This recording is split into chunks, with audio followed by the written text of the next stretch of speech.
My mother-in-law sold my car while I was at work, but she had no idea what was inside.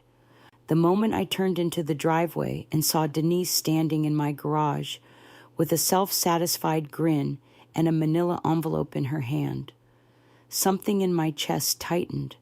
I parked slowly, watching her shift her weight with the ease of someone who believed she had just improved the world without asking anyone's permission. My name is Lala Vasquez. I'm 39 years old, a senior automotive systems analyst based in Charlotte, North Carolina. I've worked for 15 years in vehicle diagnostics and electric conversion. By day, I run engineering simulations and precision modeling. By night and on weekends, I restore vintage cars. Not because I have to, because it's the only place in the world where I feel completely in control. But Denise never really saw it that way. She thought I was wasting my weekends in the garage like a teenage boy who never grew up. Her words, not mine. So when she smiled and said, "I took care of it," I knew something was very wrong. I stepped out of my car and scanned the space behind her. My tools were stacked awkwardly in plastic bins. My workbench was wiped clean. But what caught my eye was the giant, unmistakable void. The Chevelle was gone, a 1972 Supersport that my late father and I had been rebuilding for years. The last project we started before he passed. Every inch of that car had a story burned knuckles, late-night YouTube tutorials, arguments over carb tuning, and it was gone. Denise waved the envelope like she was presenting a birthday card. I sold it to a collector, got $9,000 cash. Pretty good deal for something that hadn't moved in years. I thought about correcting her right there, about telling her that the Chevelle had a 454 V8 block I'd rebuilt by hand, that it had a rare factory Muncie transmission, that it had just passed pre-qualifications for a national vintage showcase, that it had been appraised at $180,000. But I didn't. Not yet. Because something in her eyes told me she was proud of what she'd done. Not sorry, not unsure, proud. She kept talking. "You work so hard. I figured you'd want to free up some space. Maybe make room for a treadmill or a craft table. You could use the garage for something more, feminine." I smiled then, tight, controlled. My voice didn't crack. "Thank you for thinking of me. I'll take a look at the paperwork." She handed it over with that same look she always wore when she rearranged my furniture or threw out my soy sauce because it was expired, like she was performing a community service. I opened the envelope and pulled out a sheet of lined notebook paper, handwritten bill of sale, no formal documentation, no identification from the buyer, no license plate, just a first name, Craig, paid in full, sold as is. I folded the paper and slid it into my work bag. Denise tilted her head. "Are you okay?" "Honey, you're awfully quiet." I nodded. "I'm just surprised. That's all. You really had no idea what was inside that car, did you?" Her forehead wrinkled. "What do you mean?" I shrugged. "Just something my dad left for me in the chassis compartment. It was locked for a reason. Nothing valuable, just sentimental." I watched her reaction, the shift in her posture, the flicker of doubt, but only for a second. Then she waved it off. "If it was that important, you should have told someone." I chuckled softly. "You're probably right." She patted my shoulder and told me Brandon, my husband, was going to be so thrilled, that she'd done something helpful while he was away on business in Atlanta, that this would be a turning point for me. I didn't argue, because if I opened my mouth again, I wouldn't stop. Denise didn't just overstep. She erased something that mattered to me more than she could ever comprehend. As I stood in the garage, staring at the space where the Chevelle once stood, something shifted in me. This wasn't about a car. It was about power, about ownership, about all the ways I had compromised myself to keep the peace in this marriage, in this house. I remembered every moment I downplayed my job to make Brandon feel like the breadwinner. Every time I'd stayed silent when Denise reorganized my kitchen or criticized my schedule. Every time I smiled when I wanted to scream. But this wasn't furniture or soy sauce. This was mine, and she'd crossed a line. So I pulled out my phone, walked to the corner of the garage where the reception was strongest, and dialed a number I hadn't used in over a year. Detective Gina Mendoza, a former classmate, now part of Charlotte's high-value theft division. She picked up on the second ring. I didn't explain everything right away. I just said, "Gina, it's Lala. I need to report a theft.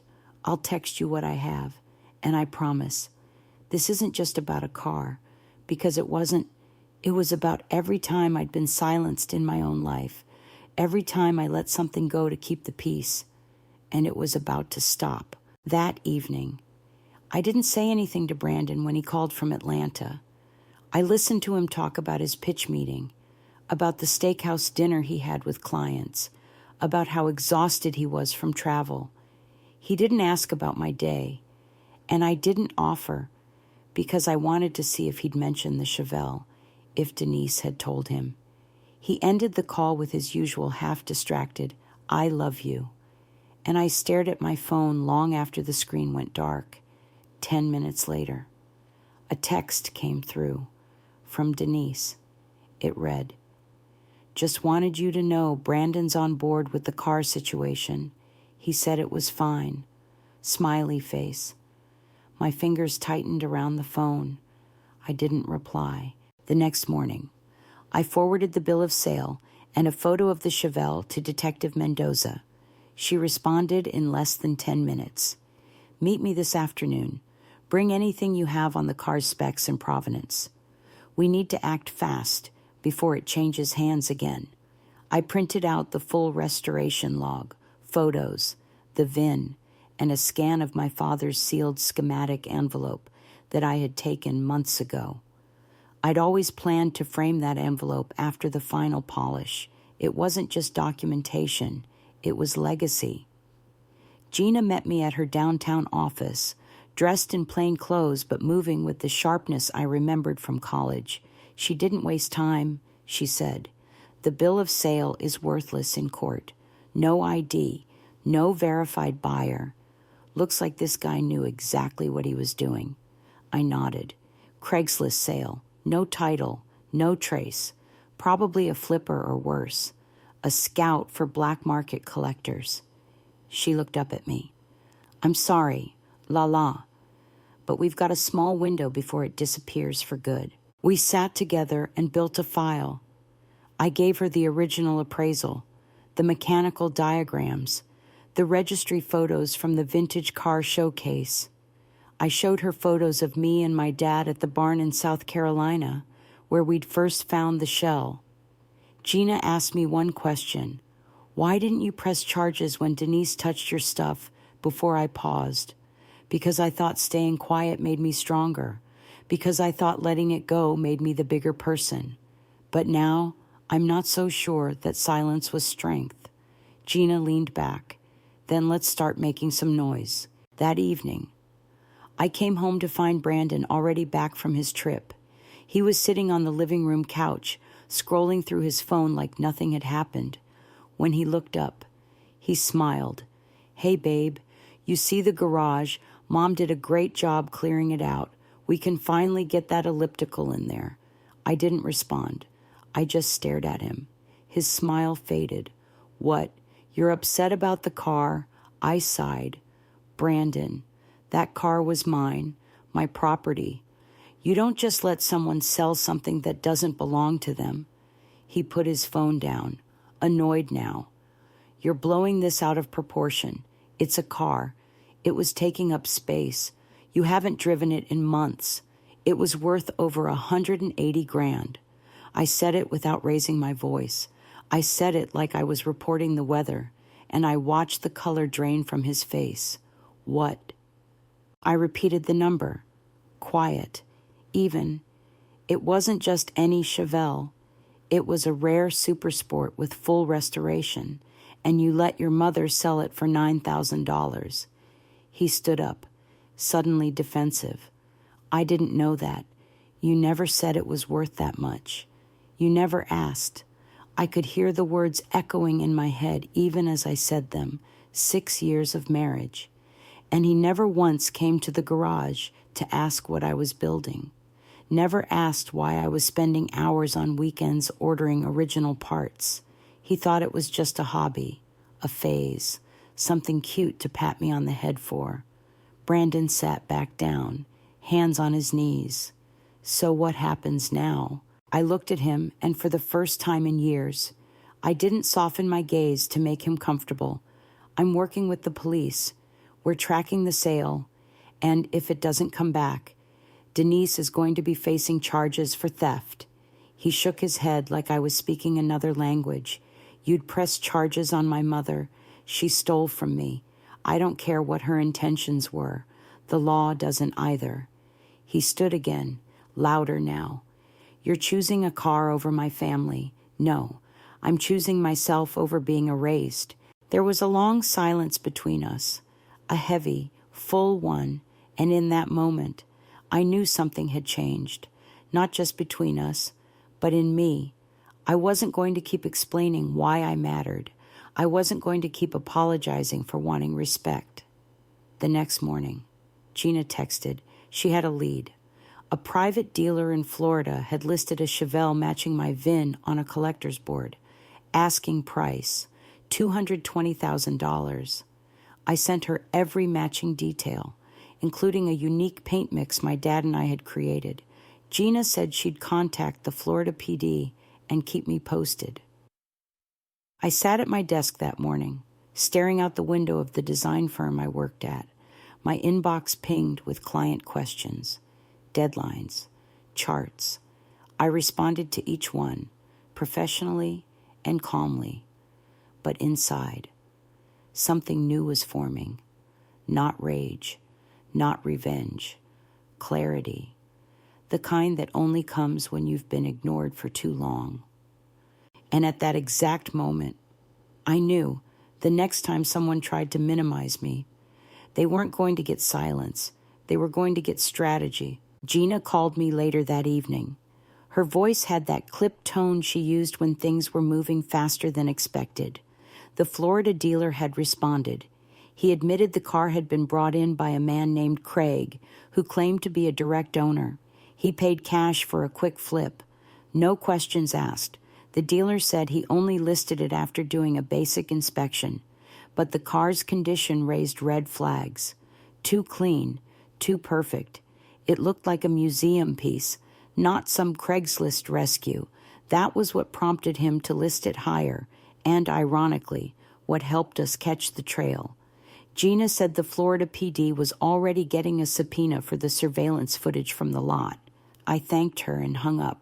Then I sat in the dark for a while, letting the silence press in. The garage was still empty, but now, that space didn't feel hollow. It felt like the start of something I hadn't let myself consider in years. A clean slate, not because I wanted it, but because they forced it. And I wasn't going to waste it. The next morning, I went into work early. I ran diagnostics on a fleet of hybrid prototypes we were preparing for the annual sustainability conference in Denver. My hands moved fast, steady, focused.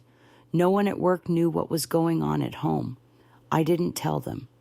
Because here, in this space, I was seen, not as Brandon's wife, not as Denise's daughter-in-law, but as Lala Vasquez, senior systems engineer, a woman whose schematics saved clients millions in energy output, a woman whose ideas made it into executive decks, a woman who, despite everything, had always shown up. I had built credibility here the same way I had built that car, piece by piece, quietly, carefully, with no shortcuts. That afternoon, while updating a pressure calibration sheet, I received a text from Brandon. It said, "Mom's really upset. She didn't mean any harm. Can we just let it go and move on?" I stared at the screen for a long time. Then I typed, "She sold something that wasn't hers and is now part of an active police investigation. If you think this is something we can sweep under the rug, you're not hearing me." He replied, "She's family. That has to count for something." And I didn't respond because the truth was, family had always counted, until now, until it stopped being mutual, until their version of love meant I had to disappear to make them feel better. I wasn't disappearing anymore. That night, I pulled the remaining bins of my tools out of the corner. I started cleaning each wrench, each socket, each torque ratchet. My hands worked on autopilot, remembering how my dad used to say, "If you respect the tools, they'll take care of the work."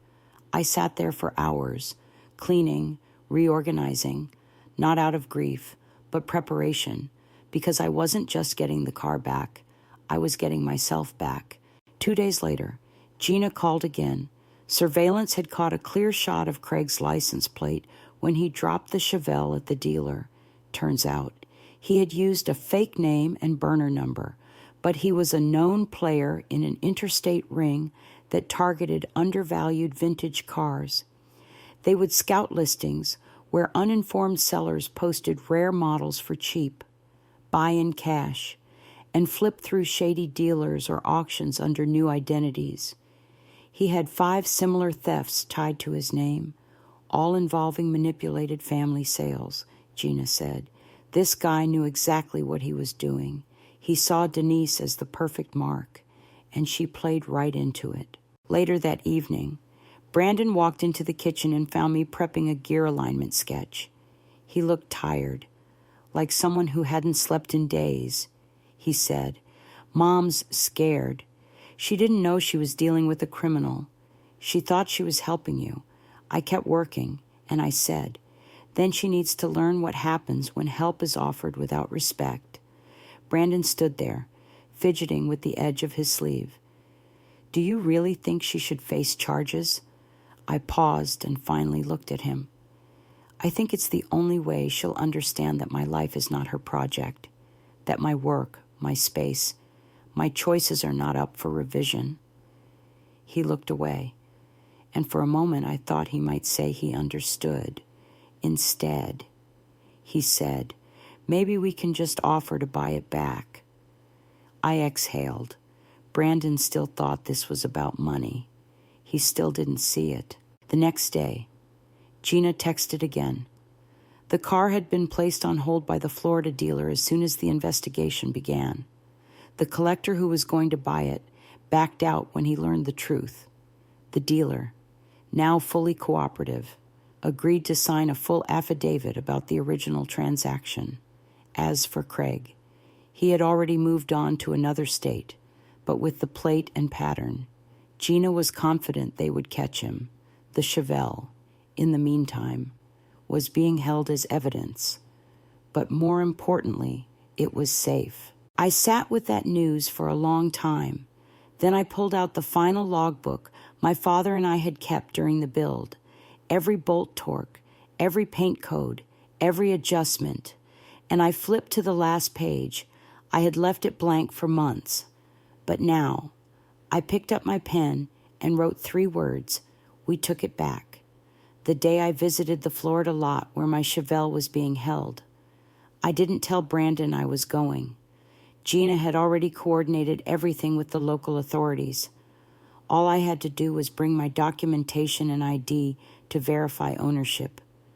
I flew down that morning on a quiet commercial flight, sat by the window the entire time, watching the clouds and thinking about the absurdity of it all, how a single act of arrogance, dressed up as helpfulness, had unraveled a lie I had been living in for years.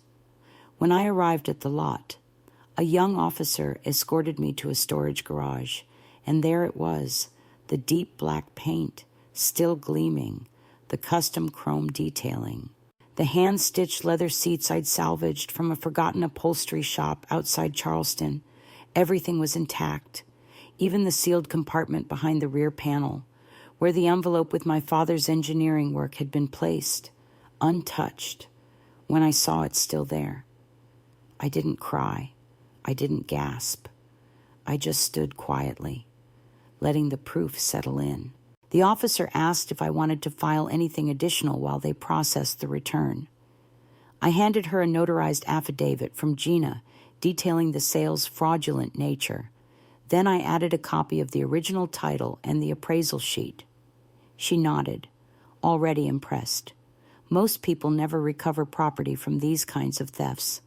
But this car, she said, was too clean, too exact, she said. It stood out. I looked at her and replied, "That's because it was never built for anyone else's approval, only mine and my dad's." That afternoon, Gina called. Craig had been picked up in Texas, caught trying to flip another car at a classic auction with falsified paperwork. He folded fast, gave up every detail, every alias, every transaction he'd ever made in exchange for a plea. And Denise's name came up in his statement. She wasn't just a victim of manipulation. She'd bragged in the Craigslist message that the car was hers to sell, that she was helping her daughter-in-law see reason. Gina said, "That's the part that changes everything." Back in Charlotte, Brandon was waiting for me at home. He had cleaned the kitchen, made dinner, even lit candles, like it was some kind of apology through atmosphere. He asked how the trip went. I told him the car was safe, that Craig had been arrested, that the police had more than enough to move forward with charges. He didn't say anything for a while. Then he asked, "What's going to happen to Mom?" I looked at him across the table, and for a moment, I hesitated, because I knew the truth would hit differently this time. The district attorney is preparing to charge her with felony theft, over $100,000. She'll likely be offered a plea for restitution and probation, but it's going on record. Brandon leaned back. His hands trembled slightly. "She's almost 70. She didn't know." I shook my head. She didn't want to know. There's a difference. He stared at me like he didn't recognize the woman sitting across from him. Maybe he didn't. Maybe for the first time. He was seeing me not as his wife who kept the peace, but as the woman who had let go of silence as a survival tactic. He asked, "Can you really go through with this?" I said. "I already have." He didn't touch his food after that, and I didn't try to make him. 2 days later, Denise asked to meet. We sat in a public cafe. She wore a neutral cardigan and the same controlled expression she always used when she was trying to act unbothered. She said, "I never meant to hurt you. I truly believed I was doing you a favor. That car was a distraction. You were isolating yourself. You seemed stuck." I let her finish. Then I opened my bag and pulled out 2 items. One was the printed Craigslist ad with her name, email, and the quote she'd sent Craig about helping me move on. The other was a copy of the engineering schematic my father had hidden inside the car, a design he never patented, but one I had submitted to the Department of Transportation as part of a propulsion upgrade project. It had just been approved for further development under my name. I slid both across the table. Denise went pale. "What is this?" I said. "It's everything you didn't bother to ask about. It's everything you decided didn't matter. That car was the last thing I built with my father. You sold it for $9,000 and called it junk. You threw in my tools, my time, my legacy, because you thought your opinion of what I should be mattered more than my reality." Her voice cracked. I was trying to help. I looked at her for a long time and finally said, "You were trying to control me, and you lost that right the second you walked into my garage without permission, the second you made a decision about something you didn't build." She sat in silence, no longer defensive, just exposed. Then she asked, "Are you really going to press charges?" I replied, "I'm not pressing anything. The police already have what they need. This is no longer about me. This is about what the law says happens when people treat others' work like it's disposable." Denise looked down, her hands clenched tight on the table. I said, "I hope you learn from this, not for me, for yourself. Because if you keep pretending your intentions excuse your impact, you're going to keep losing people."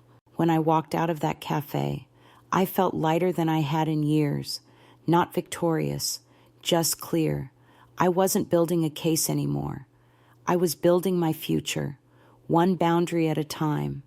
The day Denise's formal charges were filed, Brandon didn't come home. He sent a message around midnight saying he needed space, that things were moving too fast, that he didn't know how to feel. I didn't reply, because for once, I wasn't going to carry both our discomforts. I had spent too many years shrinking myself to make room for his peace. But now, there was no more room left to give. I wasn't angry. I was done. The morning after, I walked into our kitchen, made coffee like usual, sat by the window, and opened my laptop. A message from the Department of Transportation had landed in my inbox overnight. They were green-lighting the proposal we had submitted based on my father's schematic. The design, filed under my name, would move into phase 2, my name, not Brandon's, not Denise's, mine. I stared at it for a moment, letting the reality settle. That's something I built, piece by piece. In a garage others dismissed as a hobby, was now part of a national innovation initiative. Later that day, I received a call from a reporter who specialized in vintage automotive theft cases. Word had started circulating in certain collector forums about the Chevelle, about the arrest, about the unusual recovery. She wanted to run a profile. I declined the interview, not because I didn't have anything to say, but because I wasn't ready to hand my story over to someone else's voice. Not yet. I needed to finish telling it on my own terms. That evening, I went back into the garage. I hadn't touched it since getting the car back. The Chevelle was still under its cover, pristine, almost too pristine. The tools were back where they belonged. The silence of the space didn't haunt me anymore. It welcomed me. I stood there for a long time, realizing I didn't want to finish rebuilding this car anymore. Not because I didn't love it, but because its story had already been written. It had survived erasure. It had made its point. I had made mine. The next weekend, I listed the Chevelle at a national collector's auction. Full documentation, complete restoration log, statement of provenance, including the attempted theft. I watched the bidding climb past $200,000 within minutes. It finally sold at $420,000 when the wire hit my account. I didn't feel elation. I felt closure. Not because of the money, but because every hour I'd poured into that car was finally seen, measured, respected that same week. I found a listing for a 1970 Plymouth Cuda, neglected in a barn outside Raleigh, the exact make and model my father had taught me to drive on when I was 16. The listing said it hadn't run in decades, that the wiring was shot, the transmission questionable. I drove out, bought it in cash, and brought it home on a trailer. Not for profit, not for validation, just because I wanted to build something for myself again. Brandon came back a week later. He looked tired, worn out, like a man who had finally run out of justifications. He stood in the kitchen like he didn't recognize the place anymore. I told him he could take the guest room for a few nights while he figured things out. I wasn't interested in punishment, just distance. We didn't speak much those first days. He didn't ask about the Chevelle. He didn't ask about the auction. But he noticed the Cuda in the garage, and one evening, stood in the doorway watching me clean out the undercarriage.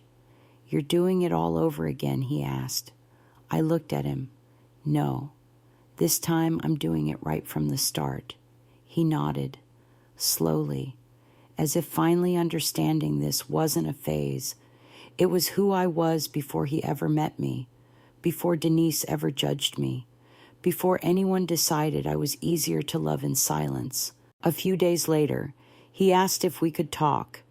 I agreed. We sat across from each other at the dining table where so many past conversations had ended with me backing down. "This time was different," he said. "I didn't realize how much of yourself you were giving up to make things work. I thought I was supporting you, but I was really just tolerating what I didn't understand." I said, "Tolerance isn't the same as respect." He nodded, and then, after a long pause, he asked, "Do you want to try again?" I thought about it.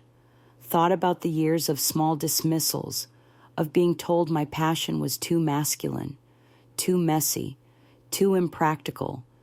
Then I shook my head. "I think we're better people apart." He didn't argue, just sat there, quietly accepting the weight of consequences that had finally come home. The divorce process was calm, clean, civil. He kept the house. I took the tools, the CUDA, and my name. It's strange how something as mechanical as a vehicle could carry so much of who we are. But when you've built something from nothing, every screw becomes a line in your story, every weld, a scar that healed right. I moved into a smaller home outside the city, 2-car garage, quiet neighbors, room for the CUDA and a drafting table on weekends. I play music in the garage and let my hands get dirty again. Neighbors stop by sometimes, curious. Some are surprised to see a woman doing the work. Most are just impressed by the craftsmanship. I don't mind either reaction, because I'm not building to be seen anymore. I'm building because it makes me feel alive. And when people ask what I do, I don't say I'm a wife or an engineer or someone's daughter-in-law. I say, I build what others throw away, and somehow that always tells them everything they need to know. 2 months after the divorce papers were signed, I was invited to speak at an automotive engineering conference in Atlanta. I almost declined, not because I wasn't ready, but because for years I'd been conditioned to believe that my work only mattered behind the scenes, that I was the quiet contributor, the one who refined but never fronted. But then I looked at the folder on my desk, project notes, schematic blueprints, test results bearing my name, and I realized the only reason I was being invited now was because I stopped waiting for permission.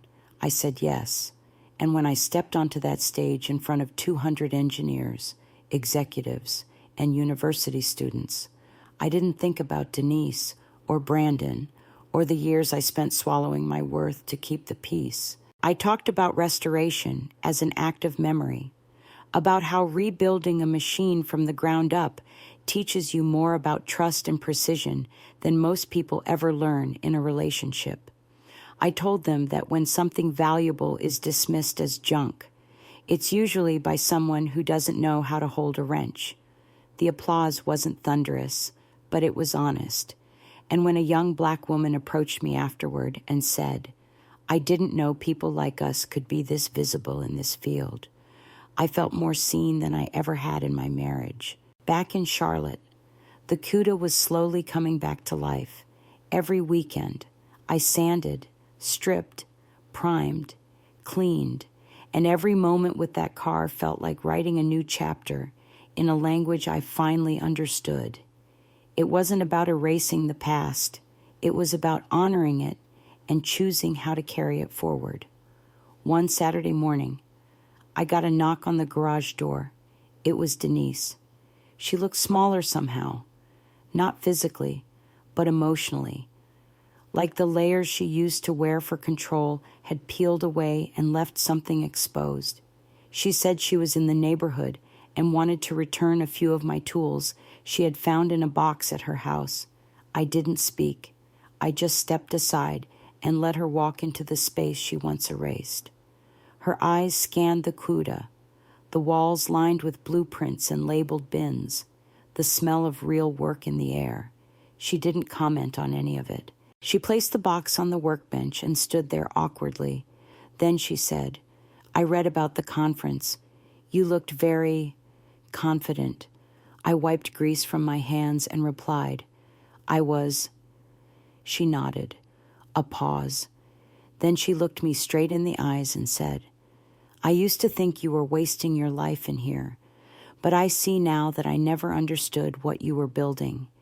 It was the closest thing to an apology I'd ever heard from her, and maybe the only one I'd ever get. I didn't say thank you. I didn't offer tea or small talk. I simply said, "I hope you learn to stop assuming other people's value is up for your judgment." She looked down, then back at me. "I hope so too." And with that, she left.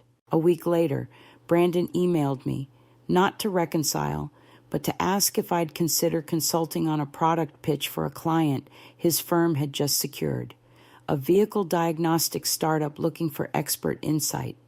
I stared at the message, reread it twice. Then I replied, "I charge market rate. I'll send you a formal proposal, business only, and for the first time." He didn't try to negotiate because he finally understood something he never saw when we were married, that I was never helping out with my knowledge. I was building something that stood on its own, that could stand without him. As the weeks passed, I found myself stepping more into public roles, not because I sought the spotlight, but because the work demanded it. I started mentoring 2 young engineers from the local university. They reminded me of myself at 21, eager, precise, unsure of where they fit in a world that didn't always make space for them, and one day, while showing them how to calibrate a torque wrench on the CUDA's frame, one of them asked me, "Did anyone ever doubt you?" I smiled. Every day. And now I looked at the deep plumb body of the car, the perfectly measured welds catching the sunlight through the open garage door. Now I don't waste time proving anything. I just build, and the people who recognize the value show up on their own. The CUDA wasn't finished yet, but it was already more than a car. It was a restoration of self, a reflection of everything I'd learned, not just about steel and circuits, but about silence, boundaries, worth, and the dangerous comfort of being tolerated instead of respected. That evening, I sat on the hood and watched the sun go down, music playing low behind me. I thought about the garage I used to stand in, where my voice didn't echo, where my work was a novelty or an afterthought. And I thought about the version of me who had once tried so hard to be easy to love that she forgot to love herself. She's gone now. What's left is someone who doesn't need to be understood by everyone, just never underestimated again. The CUDA was almost ready. The engine purred like something alive, the kind of sound only people who've built something from scratch can appreciate. Late one Sunday afternoon, I stood at the edge of my driveway, wiping my hands with an old shop rag, watching the neighbors across the street stare as I adjusted the suspension settings. The husband nodded politely. His wife whispered something to him, eyes locked on the car, then on me. I knew what that look meant. Surprise, maybe even discomfort, a woman alone, tuning a high-performance vehicle on her own property.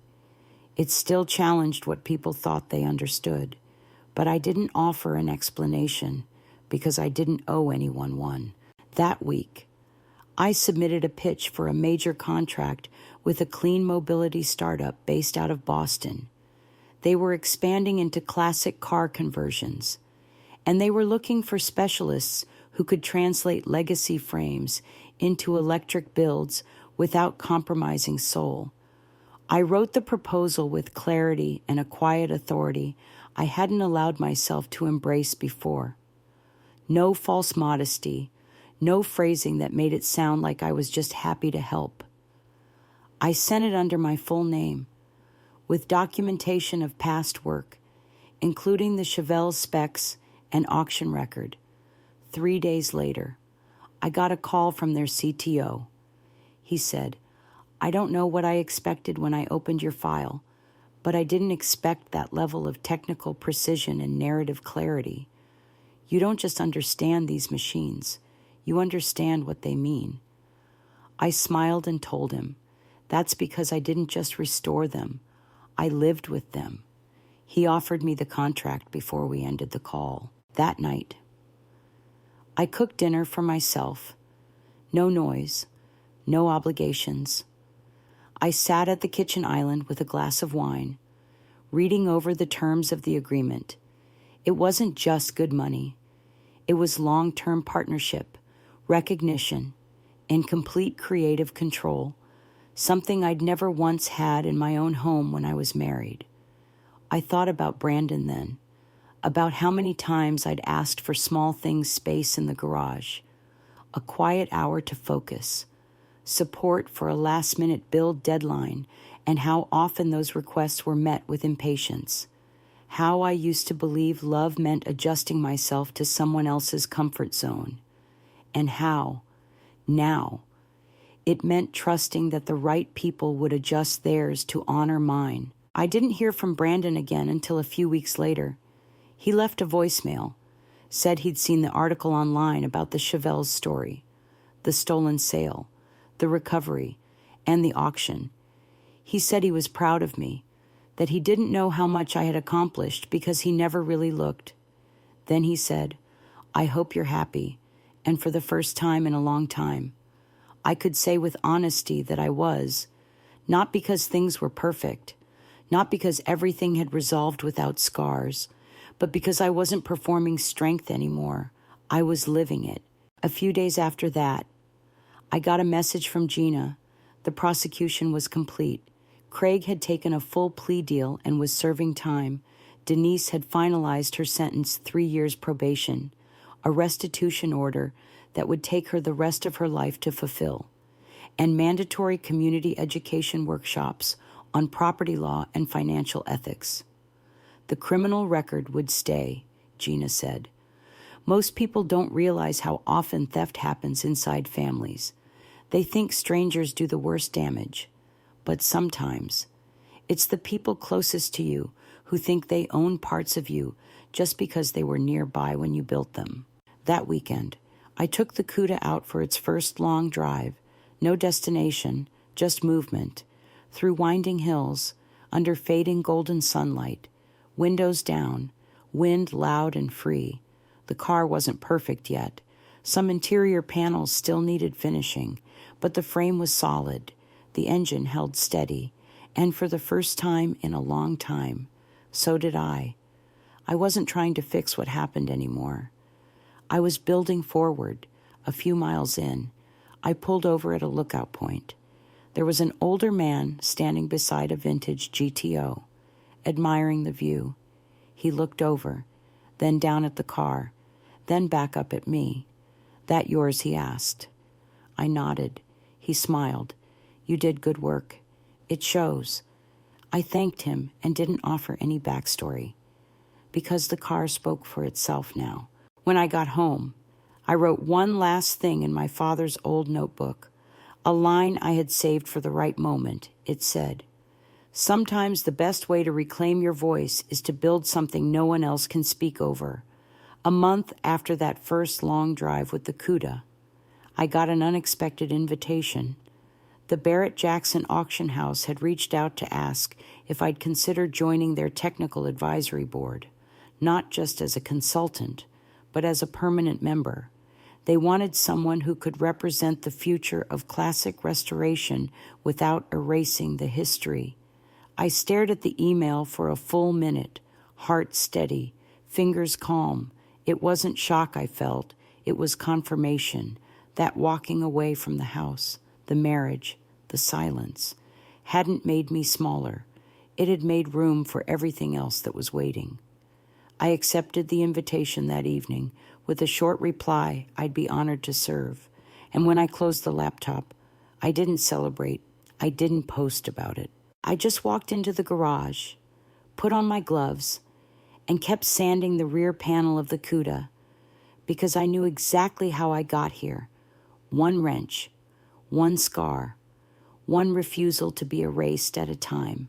That same week, my former in-laws hosted a family reunion. I knew about it because one of Brandon's cousins still followed me online and had mentioned it casually in a comment thread. It didn't sting, not anymore. But it reminded me of the years I spent attending those same gatherings, showing up with homemade desserts, laughing at the jokes, cleaning up while others talked over me. I remembered standing next to Denise at the buffet table once, listening to her introduce me to a distant uncle as Brandon's wife who likes cars, not an engineer, not a builder, just someone with a quirky hobby. Back then, I smiled through it. Now, I wouldn't even show up, because when someone shrinks you that easily in public, they've already decided you don't need space in private either. 2 days later, Denise sent a letter, a real one, no return address, but the handwriting was unmistakable. She said she'd heard about the CUDA and the board position. She said she wanted to apologize again, that she knew an apology wouldn't fix what had been done, but she hoped I'd find some peace, knowing her actions weren't born from cruelty, just ignorance. She ended with, "I thought I was helping, but I was erasing you. I never realized how much, and I wish I could take it back. I read it once, then again. Then I put it in a drawer next to the Chevelle's old maintenance logs, not to hold a grudge, just to remember what happens when boundaries are ignored in the name of family." Later that month, the startup I had contracted with asked me to lead their pilot launch event. It was a small stage in New York, mostly engineers, journalists, and a few investors. I said yes without hesitation. The night before the event, I was checking into the hotel lobby when someone called my name. I turned and saw Brandon. He looked exactly the same, only more faded, like someone who hadn't found a new anchor since letting go of the one he thought he could keep forever. He said he was in town for a different conference and had heard I'd be presenting. I said nothing, just nodded. He said, "I meant what I said in the voicemail. I am proud of you. You've built something I never even understood," I replied. "That's because you never tried to." And he didn't argue. For once, he just took it in. Then he asked, "Are you happy?" I looked at him, really looked, and said, "I'm at peace, which is better. Happiness is a moment. Peace is a foundation." He didn't follow me up the elevator. The launch went better than expected. After the presentation, one of the investors approached me and said something I'll never forget. He said, "You made the most technical part of the process sound like storytelling, like it mattered beyond numbers." I smiled and said, "That's because to me, it always did. Machines don't need emotion, but the people who build them do." That night, back in the hotel room, I opened my journal and wrote one line across the top of a clean page. The work always knew who I was, even when people didn't. When I returned home, I parked the CUDA under the workshop lights and finally peeled off the last masking tape from the rear fender. The paint caught the light just right. Deep plum, rich and unbothered. It looked nothing like the Chevelle, and I liked that, because this wasn't a replacement. It was a new chapter, a declaration, a vehicle built not in memory of something lost, but in honor of what I reclaimed. For years, people thought I was just quiet, just accommodating, just easy. They mistook that for weakness, but I wasn't quiet. I was paying attention, and now They don't have to understand me. They just need to watch what I build. A few weeks after the launch event in New York, I received an email from a university in North Carolina asking if I would consider guest lecturing for their engineering ethics seminar. The professor, an older man I had never met, wrote that he'd followed my case. He said the story of the Chevelle, the stolen sale, and the legal aftermath had sparked intense conversation among his students about ownership, trust, and the blind spots in family dynamics. He asked if I would come, not just to speak about engineering, but about what happens when personal boundaries and professional identity collide. I agreed, not because I wanted to relive the betrayal, but because I wanted to show young engineers, especially women, that you can be technically brilliant and still have to fight to be respected. And that fight doesn't make you bitter. It makes you sharp. The lecture hall was full. I didn't prepare a flashy presentation, just a series of simple slides photos of the Chevelle, snapshots of the CUDA, copies of my father's sketches. I spoke plainly, told them how being underestimated in your own home bleeds into how you carry yourself in boardrooms and garages alike, how the people who claim to love you can sometimes be the ones most eager to shrink your success, not out of cruelty, but out of discomfort, because growth in someone else forces them to look at where they've stopped. I told them that silence had once been my survival, but it had nearly cost me everything that mattered. Afterward, a student approached me quietly. She said, "I think I've been letting people rewrite my story while I'm still living it." I smiled. I told her it's never too late to take the pen back. Back at home, I found myself falling into a new rhythm. Projects came in steadily. I started documenting the CUDA's rebuild in a private journal, not for content, not for applause, but for myself, a record of something made by my hands, untouched by compromise. The house was quiet, but never empty. Every corner held intention now. One evening, while polishing the new chrome on the front bumper, I heard a knock at the door. I wiped my hands and opened it. Brandon stood there, holding a small brown box. He looked like someone who had rehearsed a speech and lost the lines before he could get them out. He said, "I found some things in storage that belong to you.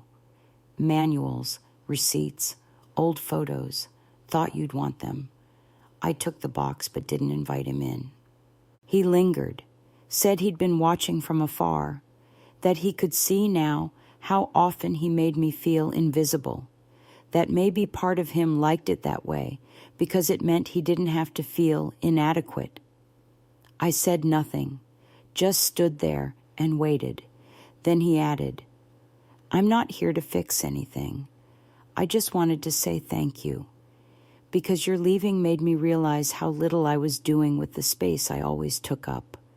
I nodded, and for the first time, there was no bitterness in the air, just truth. He left without asking for anything more, and that, to me, was its own kind of closure. A few days later, Denise's name popped up in an article about legal reform in property transfer laws. The case had triggered a review of how family disputes over jointly used property could be exploited by third parties. Her name wasn't the focus, but it was there. A reminder. She called once. I let it go to voicemail. In her message, she said she hoped I was well, that she had started volunteering with a local automotive museum's education program. That maybe, in some small way. She was trying to understand what she once dismissed. I didn't call her back, not out of pettiness, but because some apologies are better honored with silence than small talk. The CUDA's restoration entered its final stage. Electrical rewiring, seat installation, final alignment. Every detail mattered. Every bolt held weight. And on the last night, I stood in the garage at midnight, music low, lights warm.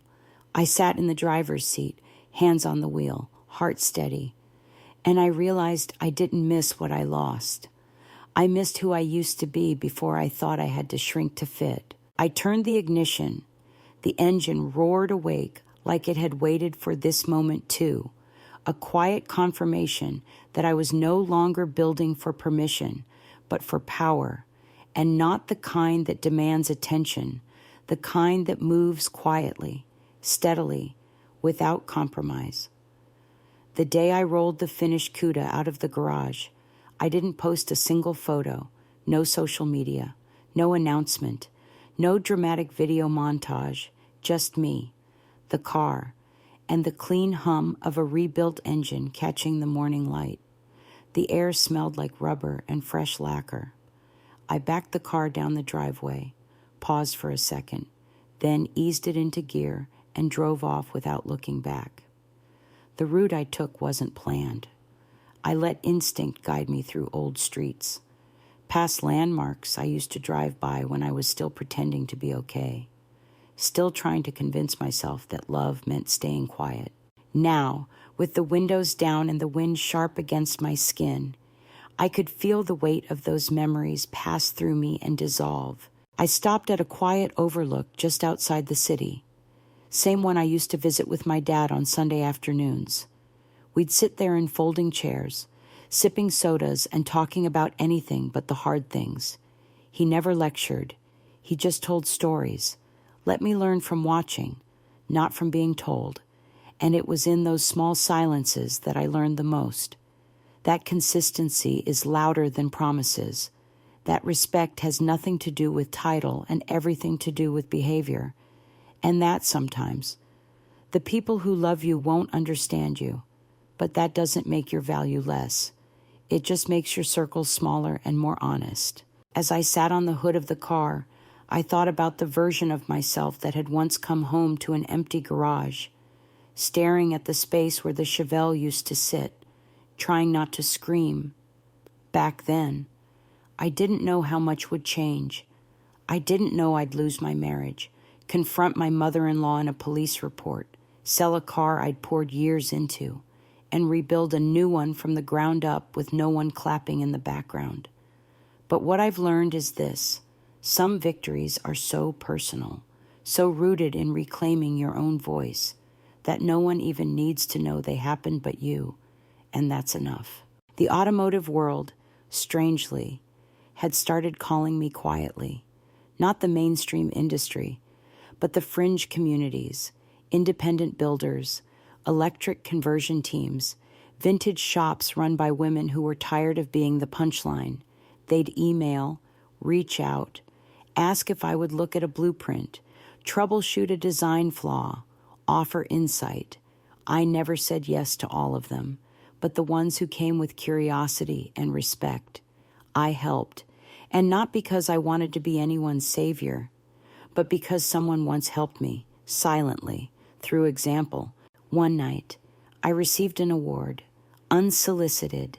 The local engineering guild honored me with a quiet mention in their annual report for innovation in preservation. It wasn't televised.